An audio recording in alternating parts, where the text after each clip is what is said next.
শেরে বাংলা একে ফজলুল হক, শহীদ সোহরাওয়ার্দী, মৌলানা ভাসানী, মণি সিংয়ের প্রতি আমাদের বিনম্র শ্রদ্ধা। আমরা গভীর শ্রদ্ধা জানাই হাজার বছরের শ্রেষ্ঠ বাঙালি জাতির পিতা বঙ্গবন্ধু শেখ মুজিবুর রহমানকে। আমরা শ্রদ্ধা জানাই প্রবাসী সরকারের প্রধানমন্ত্রী তাজউদ্দিন আহমদকে। আমরা শ্রদ্ধা জানাই ৭১ পূর্ব ছাত্র নেতাদের, যারা ৫২, ৬২, ৬৬, ৬৯ গণ আন্দোলনের সৃষ্টি করে বাঙালি জাতির স্বাধীনতা ও মুক্তির সংগ্রামে বঙ্গবন্ধুর পাশে ছিলেন। আমাদের বিনম্র শ্রদ্ধা রইল ৩০ লাখ শহীদ ও ৫ লক্ষ নির্যাতিত মা বোনের প্রতি। আমরা শ্রদ্ধা জানাই বীর মুক্তিযোদ্ধাদের, যারা স্বাধীন বাংলাদেশ সৃষ্টি করতে শহীদ হয়েছেন। আমরা শ্রদ্ধা জানাই লক্ষ লক্ষ মুক্তিযোদ্ধাকে, যাদের বীরত্বের কারণে আমরা স্বাধীন বাংলাদেশ সৃষ্টি করতে পেরেছি। আমাদের গভীর শ্রদ্ধা রইল ৭১ সালের সেই জনগোষ্ঠীর প্রতি, যারা সীমাহীন কষ্ট ও নির্যাতন ভোগ করে মুক্তিযুদ্ধের প্রতি অনুগত থেকে মুক্তিযোদ্ধাদের সর্বাত্মক সহযোগিতা দিয়ে স্বাধীন বাংলাদেশ সৃষ্টিতে ভূমিকা রেখেছেন।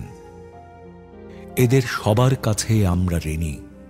হাজার বছরের শ্রেষ্ঠ বাঙালি জাতির জনক বঙ্গবন্ধু শেখ মুজিবুর রহমানের কাঙ্ক্ষিত বাঙালি জাতীয়তাবাদী চেতনার বিকাশ, শোষিতের গণতন্ত্র, শোষণমুক্ত বৈষম্যহীন সমাজ, মানবিক মূল্যবোধ, সামাজিক ন্যায় বিচার, সামাজিক অর্থনৈতিক রাজনৈতিক সাম্য প্রতিষ্ঠা করে জনগণকে ক্ষমতার প্রকৃত মালিক করে আমরা এদের ঋণ শোধ করতে পারি।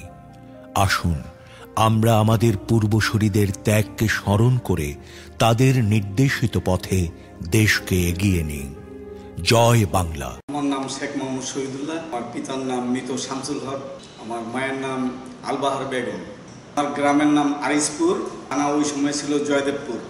গাজীপুর জেলার টঙ্গীতে বসবাস করি।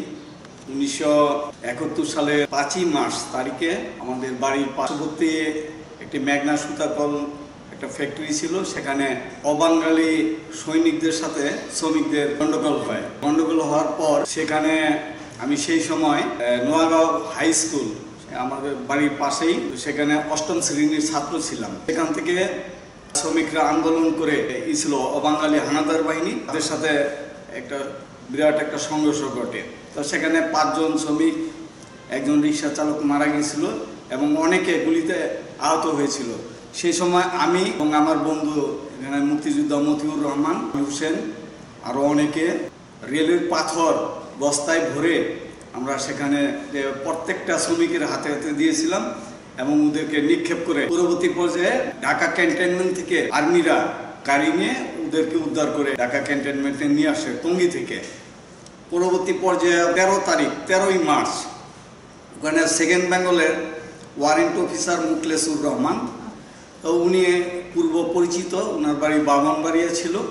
তো ওনার সাথে আমাদের বাবার পারিবারিকভাবে একটু ছিল, সম্পর্ক ছিল। সেই সময় উনি আমাকে অনেক আদর করতেন।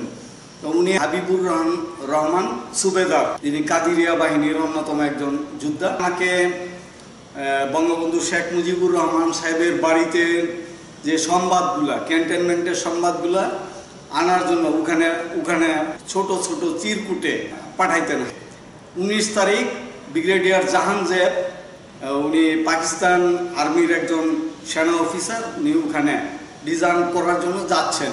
এই সংবাদটা নিয়ে ওখানে ছিলেন ক্যাপ্টেন এজাজ আহমেদ চৌধুরী, যিনি পরবর্তী পর্যায়ে হেলাল মুর্শেদ খান, ওনারা ওখানেই ছিলেন। ক্যাপ্টেন আইনউদ্দিন, তারপর ক্যাপ্টেন ইব্রাহিম, মেজর শফিউল্লাহ, ওনারা ওখানে অবস্থান করছিলেন। তো ওনাদের কাছে দেওয়ার পরে সেখানে যে বাঙালি অফিসাররা ছিল, ওনারা তৎকালীন আওয়ামী লীগের সংগ্রাম পরিষদের আহ্বায়ক আকম মুজাম্মেল হক, তিনি বিগত সরকারের মুক্তিযোদ্ধা মন্ত্রী ছিলেন, উনি সহ শুক্রবার দিন আমরা ওই কিছু আর্মস দিয়ে দেওয়া হয়েছিল এই ইয়েদের মধ্যে আমাদের জনগণের মাঝে। তো সেখানে ওনারাও ছিল, সেনাবাহিনীর যে বাঙালি অফিসাররা ছিলেন প্রত্যেকের সাথে ছিলেন। তো তুমুল যুদ্ধ হয়, যুদ্ধ হওয়ার পর তারা সেখানে পরাজিত হয়ে চলে আসে। 19শে মার্চ যে প্রথম প্রতিরোধ, 27শে মার্চ পাক বাহিনী বিপুল অস্ত্র গোলাবারুদ নিয়ে টঙ্গীতে প্রথম পেট্রোল পাম্পে আক্রমণ করে সেটা পুড়িয়ে দেয়। তো পুড়িয়ে দিয়ে পরবর্তী পর্যায়ে ওখানে যাদের বাড়িঘর ছিল সব তারা গুলি করে করে আগুন দিয়ে জ্বালিয়ে দেয়। আমাদের বাড়িতে আমরা সংবাদ পাওয়ার আগেই আমার মা বাবা ছোট ছোট ভাই বোন ওনাদেরকে নিয়ে পার্শ্ববর্তী একটা গ্রাম আছে, নদী পার হয়ে মাওসাইদ নামে একটা জায়গা আছে যে উত্তরা থানার মধ্যে পড়ছে, সেখানে একটা গির্জা, সাধুর গির্জা নামে একটা গির্জা ছিল। আমরা সেখানে আমি সহ আমার বাবা মা ভাই বোন ওখানে যে আশ্রয় নিই। সেই সময় যে গির্জার যে ফাদার ছিলেন উনি এসে আমার বাবাকে ডাক দিয়ে বলে 3-4 দিন পর, শামসু মিয়া আপনি তো এখানে থাকতে পারবেন না, আপনি আওয়ামী লীগ সমর্থন করেন, টঙ্গীতে আপনি নেতৃত্ব দেন, তো পাক বাহিনী তো আমাদেরকেও জ্বালিয়ে দিবে আপনি এখানে থাকলে। সেই সময় আমার বাবা আমরা সেখান থেকে বের করে দিছিল,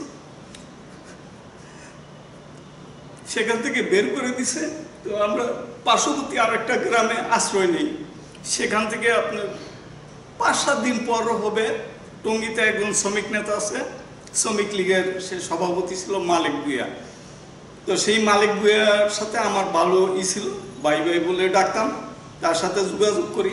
তখন উনি আমাকে বললো যে শহীদুল্লাহ ঠিক আছে চলো, তুমি সহ চলো আমরা মুক্তিযুদ্ধে অংশগ্রহণ করি, আমরা চলে যাই। আমার কাছে একটা বাবা কেমি গড়ি কিনে দিছিল, ওই সময় কেমি গড়ি ছিল, তো সেটা 40 টাকা বিক্রি করে ওনাকে সাথে নিয়ে মোবাইল নামে একটা জায়গা আছে সেই বাজারে নৌকার মধ্যে যে উঠলাম।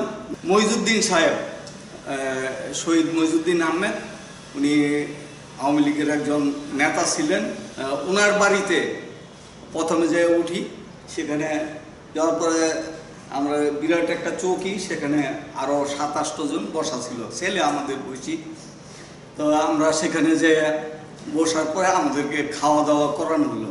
পরবর্তী পর্যায়ে মালিক ভাই, আব্দুল হামিদ, আমার বন্ধু আমির আলী, আমির হোসেন, পরে মতিউর রহমান মতি, ওনারা আইসা করলো আমারে, বললো যে ঠিক আছে আমরা রাত্রে 9:30টায় আমাদের নৌকা রওনা হবে ত্রিপুরার উদ্দেশ্যে।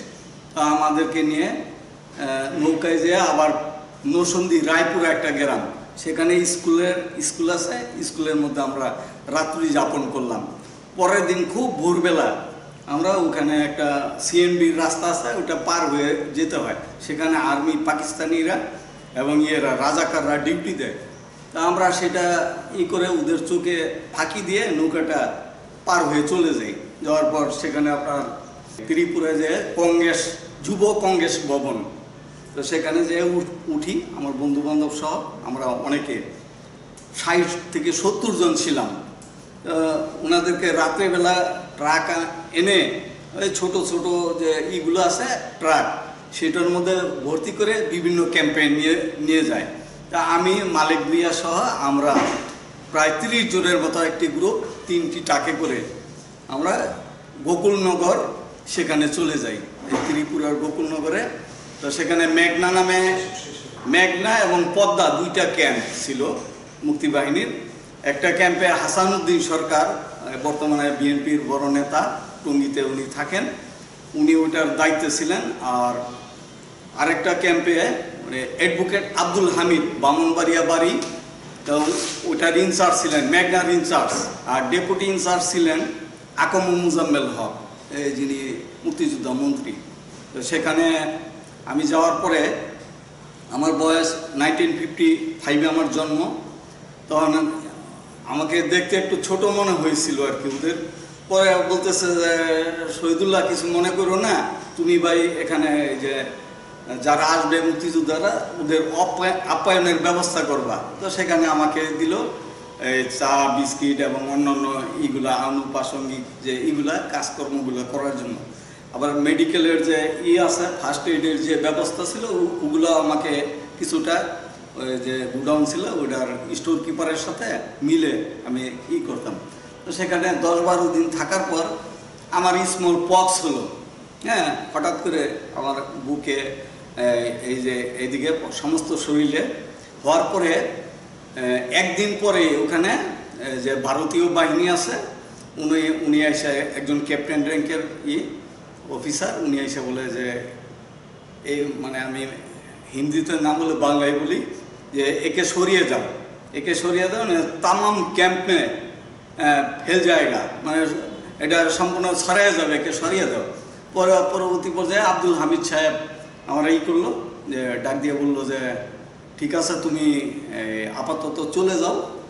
তো ওনারা একটা জিপে করে ওই খাটিয়ে আছে ওটার মধ্যে আমাকে বসায় সীমান্তবর্তী একটা জায়গার মধ্যে, মানে শরণার্থী ক্যাম্প যে ছিল ওইটার পাশেই না আমাকে রাখা দেয়।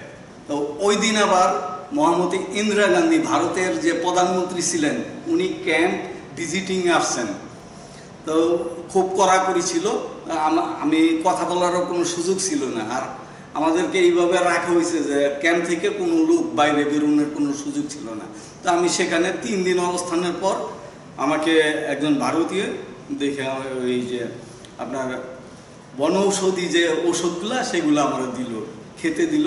তো খাওয়ার পরে কিছুটা আমার হয়েছে, সুস্থ হয়েছি। তা আমি সেখান থেকে আবার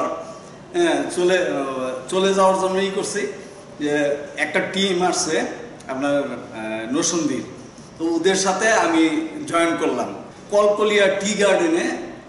ওখান থেকেই যেতে হয়। তো ওখানে যাওয়ার পর সেই ওয়ারেন্ট অফিসার মুখলেসুর রহমান, ওনার সাথে অলৌকিকভাবে দেখা হয়ে গেল আমার। নানা ডাক্তার ওনাকে, উনি এখন উত্তরাতে থাকে।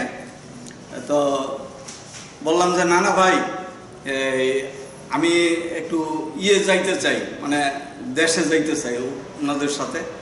বললো যে ঠিক আছে তুমি যাও, আবার দেখা হবে, তুমি আবার আইসো। তা আমি সেই সময় ওখান থেকে চলে গেলাম, চলে নরসিংদীতে যাই। রায়পুরাতে আবু বক্কর সিদ্দিক গুলাব মিয়া ওনাদের বাড়ি ছিল। পরে আমাকে খুব আদর করতো, ওনাদের সাথেই গেছি। তো খাওয়া দাওয়া করার পরেও ওনারা আবার বলতেছে আমরা তো অপারেশনে চলে যাব, তুমি কি করবা? আমারা বলতেছে, আমি খুব করলাম যে আমারা তোমাদের সাথে নিবা। বলতেছে যে না, তুমি তো অল্প ট্রেনিং করছো, আর ট্রেনিং বিশেষ করে ট্রেনিং করো নাই, যাই করছো এটাতে হবে না। তো আমি বললাম যে আমি পারবো, মানে তোমাদের সাথে নিয়ে যাও। নিল না, আমাকে নিল না। আমাদের বাড়ির পাশে বাড়িতে আগে ভাড়া দিতাম আর কি, কুড়ের ঘর ছিল, 10 টাকা করে ভাড়া। তো এটা আমার বাবা নিতেন। ওখানে আবার নিশাত মিলে জুট মিল, ওখানে কাজ করতেন নূর ইসলাম, শাহজাহান, আলী মিয়া।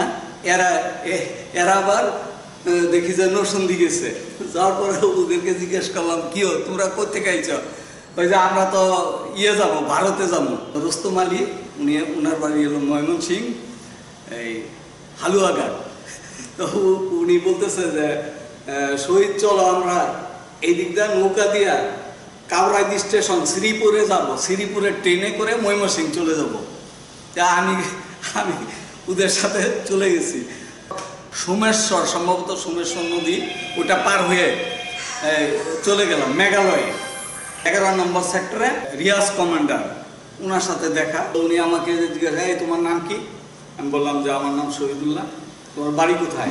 আমি বললাম যে ঢাকা। ঢাকা কোন জায়গায়? ঢাকা না টঙ্গিতে। টঙ্গি? ও আমার বাড়ি তো কাপাসিয়া। আমার ডাক দিয়ে নিয়ে সে করলো, ঠিক আছে তুমি আমার সাথে আসো। উনি আমার নিয়ে ওখানে সেনাদের ট্রেনিং হতো, ইন্ডিয়ান সেনাদের। আপনি ট্রেনিং করলেন কতদিন? আমি 28 দিন ওখানে আমাকে ট্রেনিং দেওয়া হলো। জি। পরে আমি গ্রেনেড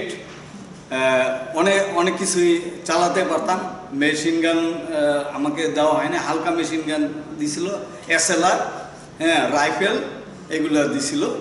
পরবর্তী পর্যায়ে ওখান থেকে ট্রেনিং নিয়ে আপনি নাম শুনছেন হয়তো, আফসার বাহিনী নামে আফসার, মেজর আফসার উদ্দিন আহমেদ, ওনার বাড়ি বালুকা। সেই মেজর আফসার সাহেবের ছেলে, ওর নাম হইল খলিলুর রহমান। তো তো খলিলুর রহমান আমার বয়সী, তো উনিও গেছে ই করার জন্য মহেন্দ্রগঞ্জ আছে যে ওই ক্যাম্পের যে আর কি কি বলে এটা কেন্দ্রীয় যে আছে ওখান থেকে অস্ত্র নিয়ে আসবে। তো ওনারা অস্ত্র নিয়ে ওখানে ওনার সাথে পরিচয় হয়েছে। পরে আফসার বাহিনীর কোম্পানি কমান্ডার রিয়াজউদ্দিন আহমেদ, তো উনি আমার করলো যে শহীদুল্লাহ তুমি সাথে খলিলের সাথে নাজিমউদ্দিন ওই মেজর সাহেবের ছেলে ওনাদের সাথে থাকবা, তুমি যাও দেশে চলে যাও।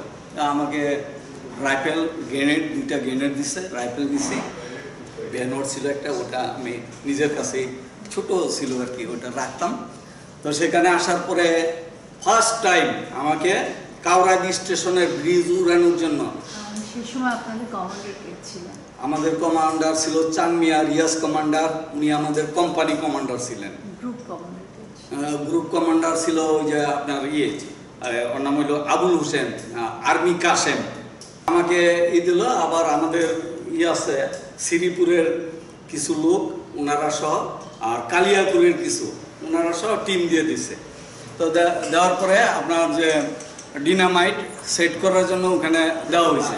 ঢাকা থেকে পাক বাহিনী গাড়িতে করে রসদ আর আপনার খাবার নিয়ে যাচ্ছিল, যে চাল টাল এগুলো নিয়ে যাচ্ছিল আপনার গফরগাঁও স্টেশনে। তো পথিমধ্যে আমরা ওখানে করি, আমার যে দুস্থ ছিল মতির নাম ও, আর মান্নান নামে এক ভদ্রলোক ছিল ওখানের। তো মান্নান যে ফায়ার করছে, ওপেন ফায়ার করার পর উড়ে কে যেন দেখি যে আমার সাথ থেকে মানে গুলি খেয়ে নিচে পড়ে গেছে। তা আমি করে ব্যালেন্স রাখতে পারি নাই, আমি নিচে পড়ে গেছি। নিচে পড়ে যাওয়ার পরে ওখানে আপনার একটা নিচে কাদার মধ্যে ভাঙা নৌকা ছিল, সেই নৌকা আমি একবার আমার এই যে এখান থেকে এই যে এগুলো আছে না, এই মাংস এখান থেকে এখানে উঠে গেছিল, নিচে কচুরি পানা অনেক ভর্তি ছিল। তো চানমিয়া ভাই ওনারা ফায়ার করছে, ফায়ার করার পর ওরা দ্রুত গতিতে ট্রেনের ইঞ্জিন সহ 5টা বগি নিয়ে ওরা ময়মনসিংহের দিকে চলে যায়। পরবর্তী পর্যায়ে ওখানে আমি নদী দিয়ে ভাসতে ভাসতে শিমুলতলি নামে একটা জায়গা আছে, ওখানে যাওয়ার পরে আমাকে ফার্স্ট এইড দেওয়া হয়। কিছু ট্যাবলেট, ওই সময় বরিক পাউডার ছিল, ওগুলো দিয়ে করে বাইনা দিছিল। তো সেখান থেকে কিছুদিন সুস্থ হওয়ার পরে আবার মানে আরেকটা অপারেশনে পাঠাইছে। তো সেখানে যে রাজাকার আছে না, রাজাকারদেরকে ধরার জন্য, তো রাজাকার 17 জন রাজাকার পাইছি। তো পাওয়ার পর ওদের মধ্যে থেকে 27 জন আমরা গুলি করে মেরে ফেলছি, আর বাকি যেগুলো ছিল ওগুলো রশি দিয়া বেঁধে পরে নিয়ে আমাদের রিয়াজ কমান্ডার সাহেব বলে, শহীদুল্লাহ এক কাজ করো, আমি বলেন ওস্তাদ, একে নিয়ে একটা করে কান কাইটা দাও। হ্যাঁ, কান কাইটা দিলে আরো মুক্তিযোদ্ধারা বলতেছে কান কাটলে ওরা যখন দেশ স্বাধীন হবে, হ্যাঁ, চলতে ফিরতে মানুষের জিজ্ঞাসা করবে তোমার কান কিভাবে হলো, কান কি কাটছে, তখন এটা চিহ্ন থাকবে যে সে রাজাকার। তো এইভাবে কিছুদিন করার পরে আপনার আবার আরেকটা মধ্যে আপনার শ্রীপুরের পাশে 7 কামান নামে একটা তো সেখানে আমরা 13 জন গেরিলা যোদ্ধা সহ মুক্তিযোদ্ধারা ওখানে গেছি। ফার্স্ট টিমের মধ্যে আমাকে পাঠাইছে। তো শ্রীপুর থেকে মান্নান সহ আরও কয়েকজন ছিল, ওরা ওই দিক থেকে আসছে। তো আমরা 4-5টা টিম ওখানে যাওয়ার পরে আমরা একটা বাড়িতে অবস্থান করতেছিলাম, ওখানে এই বাঁশেরই ছিল। তো সেখানে আমরা দেখলাম যে পাক বাহিনী নৌকা দিয়ে যাচ্ছে, তো ওইদিকে নৌকা দিয়ে যাচ্ছে। তো আমরা ফায়ার করা শুরু হয়েছে। ফায়ার করা শুরু হওয়ার পরে ওরা মানে সব কিছু পানিতে করছে আর সব এমনি সিলিন্ডার করছে। করার পর ওখানে আপনার 63টা rifle, machine gun, sub machine gun সহ এগুলো পাওয়া গেছিলো, আর অনেক গোলা বারুদ প্লাস আপনার খাবার, এই ঘিয়ের টিন ছিল, ঘি, বনস্পতি পাঞ্জা মার্কা ঘি, এগুলো সহ অনেক কিছু উদ্ধার করছে। পরে এগুলা মেজর সাহেব নিয়ে ওই জনগণের মধ্যে মানে বিতরণ করে দিছে। তো ওই দিনও আমি ভাগ্যগুণে বেঁচে যাই। আমার এক বন্ধু পিছন থেকে গ্রেনেড নিক্ষেপ করছে, ওটা গাছের মধ্যে লেগে মানে বিস্ফোরিত হয়ে আমরাও কয়েকজন, মানে আমিও আহত হয়ে হয়ে গেছি। এবং আমার এই পায়ের মধ্যে যে দেখেন এইদিকে ঢুকছে এখানে এই যে এদিক দিয়ে ঢুকে এইদিকে বের হয়ে গেছে। একবারে 10 দিনের মতো আজিমউদ্দিন না কি নাম, ওনার বাড়িতে মানে অবস্থান করছি। ডাক্তার ছিল উনি, হোমিওপ্যাথিক ডাক্তার, উনি আমার ওষুধ দিয়ে মোটামুটি করছে। আরেকটা ইন্টারেস্টিং ঘটনা, আমার উস্তাদ সহ আমরা প্রায় 30 থেকে 35 জন একটা গ্রামে, ক্ষুদ্রা বর্মী নামে একটা গ্রাম, তো সেখানে যাওয়ার পরে এই এক লোক আইসা, মৌলবী টাইপের আইসা বলতেছে যে আপনারা মুক্তিযোদ্ধা, মুক্তিবাহিনী, আপনাদেরকে খাওয়াতে চাই। তো আমার এখানে গরু আছে, গরু জবাই করে আপনাদেরকে খাওয়াবো। পরবর্তী পর্যায়ে জহির নামে আমাদের একটা ছিল, ও আমার ডাক দিয়ে বলে শহীদুল্লাহ ভাই তুমি এখানে একটু ডিউটি দাও, দাঁড়াও দেখো কোনো ইটি হয় কিনা। হ্যাঁ, আমি দাঁড়াই রয়েছি, তো ওইদিকে পাক করতেছে, আর ওই লোকটা বারবার একটু এইভাবে একটা বাঁশের ঝাড় আছে ওইদিকে রাস্তার দিকে তাকায়। আমার সাথে আরেকজন ছিল, ও রমিজ নাম, কাঁচা রাস্তা, মাটির রাস্তা, তো সেই মাটির রাস্তা দিয়ে পাক বাহিনী আসতেছে, একবারে ওরা তৈরি হয়ে আসতেছে। আমি দৌড় দিয়ে খালি আমার কমান্ডারে বললাম, চানমিয়া ভাই, উস্তাদ আপনারা যারা আছেন সব চলেন, পাক বাহিনী আসতেছে। এই বলার সাথে সাথে আমরা ওইদিকে ওদের যে একটা ছিল, ছোট্ট একটা পুকুরের মতো, ওইটা পার দিয়ে আমরা এতটুকু পানি, এটা হয়ে নালার মতো, একটা ছোট্ট নদীর মতো, এটা পার হয়ে আমরা জঙ্গলের দিকে চলে যাওয়ার পরে এই পাক বাহিনী আইসা আমাদেরকে আর পায় না। পরে ওরা গ্রামের মধ্যে ঢুইকা সব কিছু জ্বালায় দেয়। পরে 17-18 দিন পর আমরা আবার ওই রাজাকার যে লোক আমাদেরকে পাক বাহিনীর কাছে ধরায় দেওয়ার জন্যই করছিল, আমরা 2টা আনস খোয়াইছি, ওই নিয়ে যেতে পারিনি, ওখানে ছিল। পরে ওইটা নাকি পাক বাহিনীর কাছে, রাজাকারের কাছে জমা দিছে। তো আমরা ওই লোকটারে খুঁজতে একটা গফরগাঁয়ের নিচে জালাল উদ্দিন নামে এক লোক আছে, সেই জালালের বাড়িতে যে ওরে পাইছি, ওর আত্মীয়। পরে পাওয়ার পরে ওখান থেকে দইরা নিয়ে আসছি, আইনা একবারে গুলি করে, মানে ঝাঁঝরা করে ফেলাইছি। জিত ছিল, হ্যাঁ। এইভাবে হওয়ার পরে আমি আমার অস্ত্র, গোলা বারুদ, মানে যে গ্রেনেড ছিল ছিল, এগুলা মেজর আফসার সাহেবের রুবাইয়া নামে একটা ক্যাম্প ছিল, ওখানে ক্যাম্পের মতো করছিল, সেখানে অস্ত্র গোলা বারুদ জমা দিয়ে উনি আমার একটা লেখা দিছে, নিয়ে আমি চলে আসছি।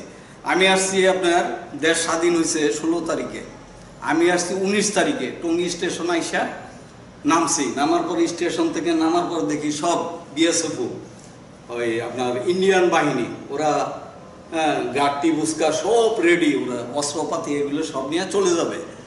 তো সেই সময় আমি নামছি, নামার পর আমার ধরছে, এই তুমি, ওরা আমার কাছে আইডি কার্ড ছিল, এটা দেখাইছি, ওই ছিল, দেখানোর পর তুমি মুক্তি বাহিনী যাও। আমি বাইরে বেরোয়, তো বাড়ি তো নাই, ওখানে গেছি। যাওয়ার পরে মা বাবা সবাই এই পাশে একটা বিহারির বাড়ি ছিল, ওই বাড়িতে আমাদের বাড়ির সাথে, হ্যাঁ, ওখানে যে আব্দুল হামিদ খান নামে এক বিহারি, ওর বাড়ির একটা রুমে আমার বাবা মা ভাই বোন সবাই উঠছে। তো আমি প্রথমে যাওয়ার পরে তো মানে কি একটা হৃদয় বিদারক দৃশ্য, এটা আপনাকে বুঝাতে পারবো না। সবার সাথে হওয়ার পরে TIC, Tongi TIC, telephone industries corporation, যে শিল্প সংস্থা, সেখানে আর্মিদের ব্রিগেডিয়ার আবুল কাসেম পাক বাহিনীর ছিলেন, ক্যাম্প করে রাখছিলেন। ওখানে মহিলাদেরকে নির্যাতন, সোনা দানা, ফ্যাক্টরি যত কিছু লুটপাট করে ওই ক্যাম্পের মধ্যে রাখতো, এই টিআইসির ভিতরে। পিছনে একটা বদ্ধভূমি, সেখানে নিয়ে গুলি করে অনেক মানুষ হত্যা করছে। তো সেখানে কাজী মুজাম্মেল, হাসান উদ্দিন সরকার, ওরা ওই জায়গাটা দখল করে তারা ক্যাম্প করছে। করার পরে আমি 20 তারিখ সকালবেলা ওদের সাথে দেখা করতে গেছি। যুদ্ধের পরে 20 ডিসেম্বর ওখানে যাওয়ার পরে দেখি যারা মুক্তিযুদ্ধ করে নাই ওদের হাতে SLR, হ্যাঁ, ইস্টার্ন গ্যান, আর এইগুলো কি, ওদেরকে জিজ্ঞাসা করি কি তোমরা কই পাইছো, তোমরা ইন্ডিয়া যাও নাই, কোথায় পাইছো এগুলা? এগুলা আমরা টিআইসিতে পাইছি, হ্যাঁ।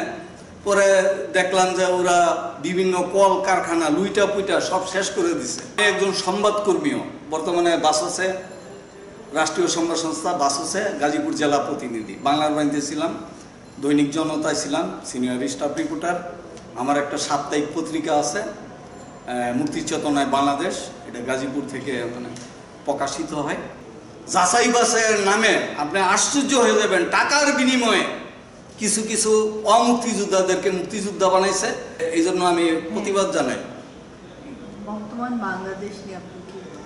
বর্তমান বাংলাদেশ নিয়ে আজকে যেই মুহূর্তে আমাদেরকে এই যে ছাত্র সমাজ বিগত কয়েকদিন পূর্বে 5ই আগস্টের পূর্বে যারা কোটার দাবিতে তারা হয়েছিল, তো সেই সময় এটা কোটার দাবি কি হবে, ওটা তো আমাদের মুক্তিযোদ্ধাদের যে বয়স, আমার ছেলেও পাবে না, আমি তো পাবই না, আমাদের কোটা দিয়ে লাভ কি?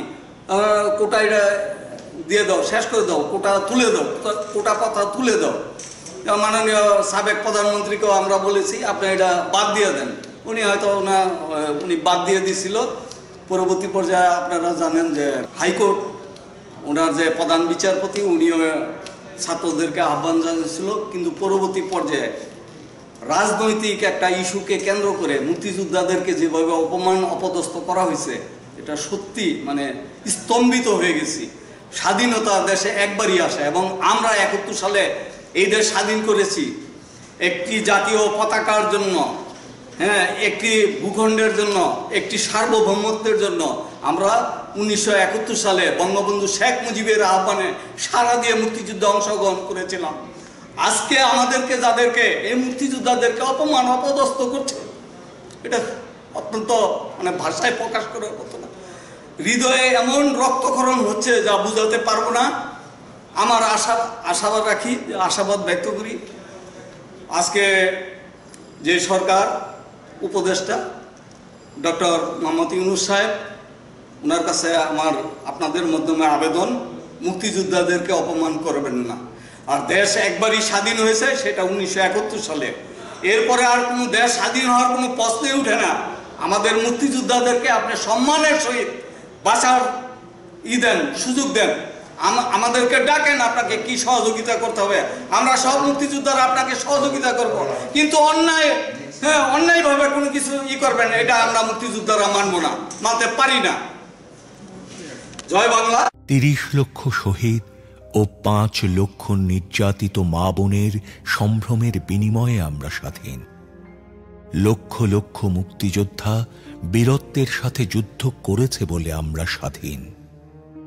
হাজার হাজার যোদ্ধা বীরত্বের সাথে যুদ্ধ করে শহীদ হয়েছে বলে আমরা স্বাধীন। কোটি কোটি লোক আমাদের সমর্থন করতে গিয়ে অবর্ণনীয় দুঃখ কষ্ট সয়েছে বলেই আমরা স্বাধীন।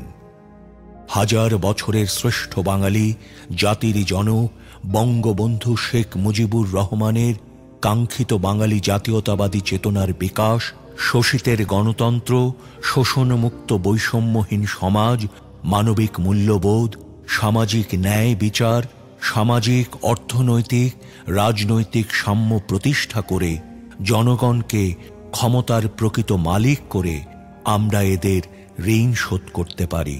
আসুন আমরা আমাদের পূর্বসূরীদের ত্যাগকে স্মরণ করে তাদের নির্দেশিত পথে দেশকে এগিয়ে নেই।